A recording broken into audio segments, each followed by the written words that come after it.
Assalamualaikum warahmatullahi wabarakatuh. Perkenalkan kami dari kelompok 6 yang akan mempresentasikan tentang tema pilot atau kebangkrutan. Di sini saya Melia Diantika Pertiwi sebagai moderator, dan saya Tita Fitriani, dan saya Novel Bunga Puspitasari, dan saya Khairul Nisa. Jadi bisa kita simpulkan bahwa perbedaan bangkrut dan pilot lazimnya bisa dilihat pada kondisi keuangan perusahaan. Perusahaan yang dinyatakan bangkrut atau gulung tikar sudah pasti kondisi keuangannya tidak sehat sehingga tidak bisa lagi membiayai jalannya operasi perusahaan. Sementara pada perusahaan yang dinyatakan pilot oleh pengadilan, belum tentu kondisi keuangannya sekarat. Banyak kasus perusahaan yang dinyatakan pilot, kondisi keuangannya masih sehat dan beroperasi normal. Status pilot juga bisa berujung pada kebangkrutan jika aset perusahaan tidak cukup untuk membayar kewajiban. Artinya, perusahaan yang dinyatakan pilot tak lagi memiliki aset dan tidak bisa lagi beroperasi yang berujung pada gulung tikar. Bisa kita simpulkan bahwa pilot itu kita masih bisa beroperasi atau berproduksi, cuma hasil output yang kita dapatkan tidak mampu menutup biaya produksi. Beda lagi dengan bangkrut atau gulung tikar, itu benar-benar sudah tidak bisa beroperasi lagi. Di sini saya akan memaparkan tentang perbedaan pilot dan bangkrut. Pilot berasal dari bahasa Prancis yaitu faillit, yang dalam bahasa Indonesia memiliki arti kemacetan dalam pembayaran. Pilot juga memiliki arti sebagai sebuah proses di mana seorang debitur mempunyai kesulitan keuangan untuk membayar utangnya yang telah dinyatakan oleh pengadilan. Bangkrut adalah keadaan sebuah perusahaan yang menderita kerugian besar hingga jatuh atau dapat disebut dengan gulung tikar.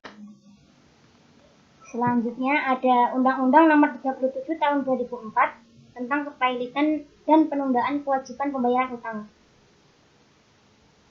Debitur dijatuhkan pilot apabila 1. Memiliki 2 atau lebih karakter, 2. Tidak membayar lunas sedikitnya 1 utang yang telah jatuh waktu dan dapat ditagih, 3. Baik atas permohonan sendiri maupun atas permohonan 1 atau lebih kreditornya. Berikut ini upaya-upaya pencegahan yang dapat dilakukan. 1. Mengatur keuangan dengan baik. 2. Jangan terlalu tergoda untuk melihat usaha orang lain. 3. Memisahkan antara uang pribadi dan uang hasil bisnis. 4. Menciptakan berbagai strategi yang efektif dan efisien. 5. Mengikuti program pelatihan yang membahas pengetahuan lebih lanjut. Upaya pencegahan yang dapat dilakukan pada poin 1 yaitu mengatur keuangan dengan baik. Untuk menghindari pilot dan bangkrut, Anda tidak perlu belajar memanage secara mendalam, yaitu kita harus teliti dan tekun dalam membuat laporan keuangan untuk setiap harinya. Catatlah setiap pengeluaran dan pemasukan dalam perusahaan meski jumlahnya kecil. Janganlah menunda pencatatan tersebut karena itu akan menjadi kebiasaan buruk yang akan membuat Anda kehilangan pemasukan. Yang kedua, jangan iri dengan usaha orang lain. Yaitu maksudnya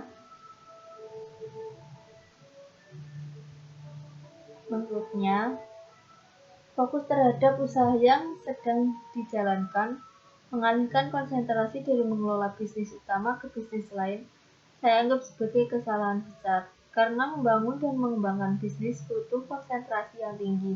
Menjadikan bisnis sukses butuh fokus. Jika konsentrasi dan fokus beralih ke yang lain karena tergoda dengan melihat usaha orang lain, maka bisa dipastikan pengelolaan bisnis tidak optimal lagi. Kemudian ada penyebab terjadinya pilot atau bangkrut. 1. Tidak mampu menangkap setiap kebutuhan konsumen. 2. Terlalu fokus pada pengembangan suatu produk. 3. Memiliki ketakutan yang berlebihan. 4. Berhenti untuk melakukan inovasi. 5. Kurang peka atau kurang mengamati pergerakan kompetitor. 6. Harga yang terlalu mahal. 7. memiliki tanggungan utang yang menjadi penyebab utama dari kepahitan suatu perusahaan.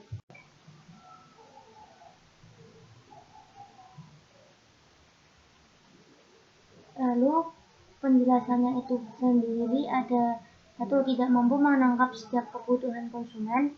2. Terlalu fokus pada pengembangan suatu produk. 3. Memiliki ketakutan yang berlebihan, memiliki rasa takut untuk bangkrut, rugi, dan lainnya. Hal ini memang wajar, namun jangan sampai rasa takut tersebut berlebihan sehingga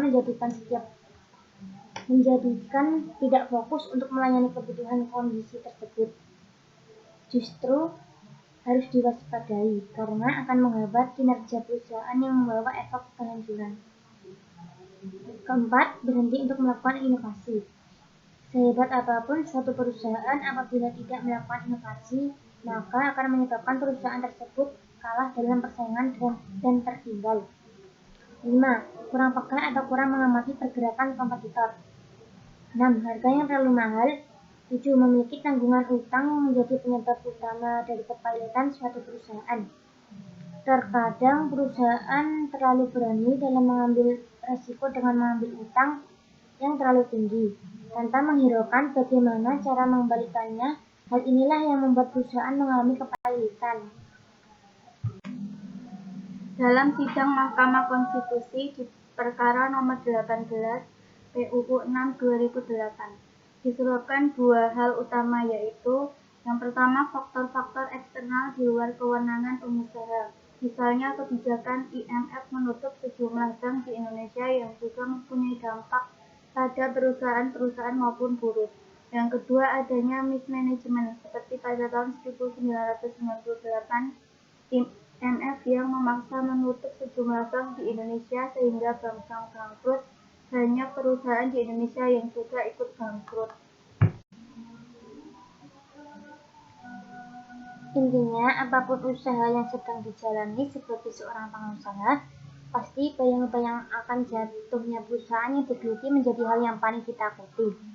Meskipun begitu, ketakutan yang berlebihan mengenai kemungkinan gagal berbisnis justru akan menambah kemungkinan usaha tersebut pahit atau bangkrut. Pertumbuhan ekonomi yang rendah bisa menjadi salah satu indikator yang cukup penting pada lemahnya peluang bisnis. Apalagi jika pada saat yang sama banyak perusahaan baru yang mulai masuk ke pasar. Besarnya perusahaan tertentu akan menjadi sebab mengecilnya perusahaan yang lain. Meskipun perbedaan antara pahit dan bangkrut jelas mencolok, namun untuk mencegahnya upaya bisa sama. Salah satunya adalah mengatur keuangan dengan baik. Tidak perlu belajar manajemen secara mendalam, namun perusahaan harus cukup teliti dan tekun dalam membuat laporan keuangan setiap harinya. Catatlah setiap pengeluaran dan pemasukan dalam perusahaan meskipun jumlahnya kecil. Berikutnya ada contoh peristiwa pahit dan bangkrut di Indonesia. Peristiwa pahit yang pernah terjadi di Indonesia diantaranya adalah perusahaannya Menir, TPI, Peti Kemas Multicon, Akira, PT Asuransi Jiwa Nusantara, serta Bali Kuta Resenden. Sedangkan beberapa perusahaan yang mengalami bangkrut di Indonesia diantaranya seperti Adam Air, Toshiba Indonesia, Panasonic, dan Panasonic Indonesia. Sekian presentasi dari kami. Apabila ada banyak kesalahan, kami mohon maaf. Semoga presentasi yang kami sampaikan dapat bermanfaat bagi kita semua. Wabillahi taufik wal hidayah. Wassalamualaikum warahmatullahi wabarakatuh.